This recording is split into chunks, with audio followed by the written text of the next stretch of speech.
By Nadia Massi from the International Affairs Desk here. Nadia, what's the latest? And we're getting, again, as we see, the steady drip of revelations. Where are they coming from? Are they verified? Every day, Francois, seemingly more explosive, more gruesome leaks coming largely to the Turkish press about what happened apparently to Jamal Khashoggi.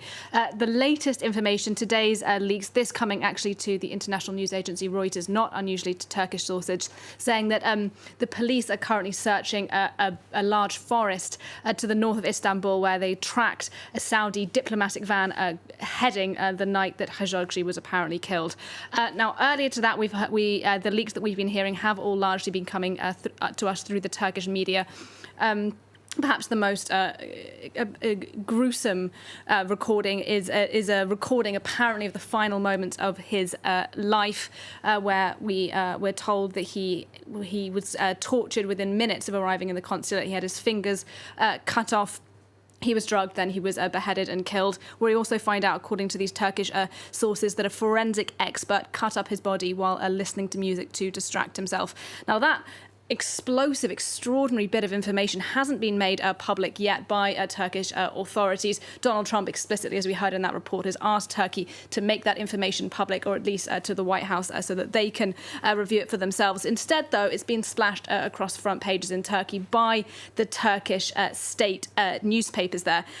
And that's similar to the way that much of this story has become available to the public in the past couple of weeks or so. So we haven't heard in over 2 weeks Turkey's president directly accuse Saudi Arabia of killing Jamal Khashoggi, but there's this steady stream of leaks coming out. What is Turkey's plan here? What do they want? Yeah, and that's one of the things that's been really interesting here, is that we haven't heard unequivocally from Recep Tayyip Erdogan saying he was murdered and here's the evidence, I'm going to bring it before you. Instead, we've had, as you said, that drip, drip, drip of leaks. Now, why is the Turkish government doing that? Well, for one thing, that's meant this story has stayed in the headlines every single day, those explosive revelations always at the top of newspapers. And that's meant it's been really hard for the Saudi establishment, for the Crown Prince Mohammed bin Salman, to take control of the narrative, to combat those allegations, because they simply don't know what the next bit of next leak will be that is going to emerge into the public. And secondly, perhaps the second reason that Turkey is acting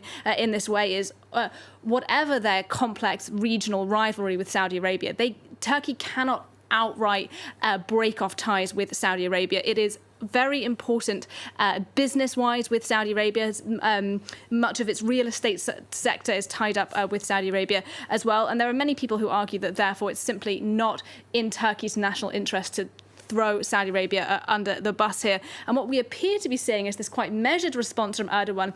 He's almost coming across as a very organised, calculating tactician here. He's trying to shape these apparently very tragic events to his own advantage, to gain political leverage over Saudi Arabia. Remember that he sided, of course, with Qatar during that tussle with Saudi Arabia over the blockade there. But on other issues, they have been forced to work together, like in Syria, for example. And I think it'll be really interesting in the coming days to see where Erdogan takes this now. Will he make more evidence public? Will these leaked recordings become available to the public, and that forcing awkward questions to be answered in Riyadh, but also in Washington, which we've heard today is, relatively speaking, standing behind the Crown Prince Mohammed bin Salman?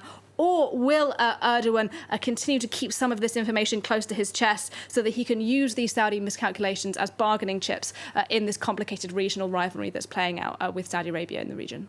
All right, Nadia Massi, many thanks for that.